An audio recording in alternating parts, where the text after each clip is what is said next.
Dieu.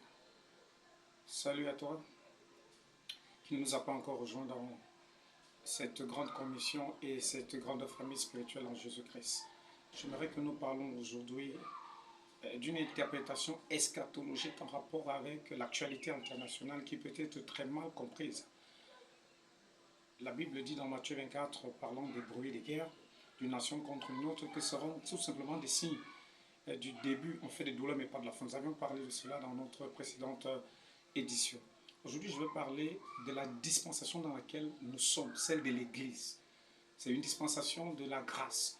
Selon Éphésiens 2, verset 8, qui dit « C'est par grâce que nous sommes sauvés au moyen de la foi ». Éphésiens, toujours 2, verset 17, nous dit « Christ est venu pour annoncer la paix à tous ceux-là qui étaient près et à tous ceux-là qui étaient au loin. » Donc Christ est notre paix.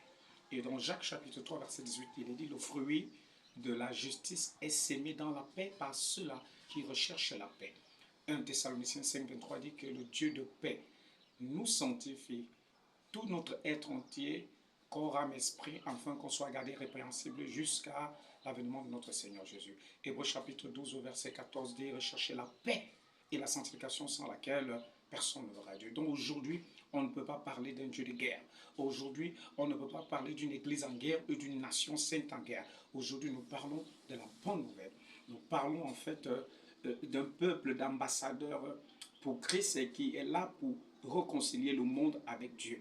Donc, il peut arriver qu'il y ait une guerre, bien que ce soit dans le temps prophétique, même si ce n'est pas l'horloge exacte, mais cela ne vient pas encore de Dieu, c'est tout simplement des hommes.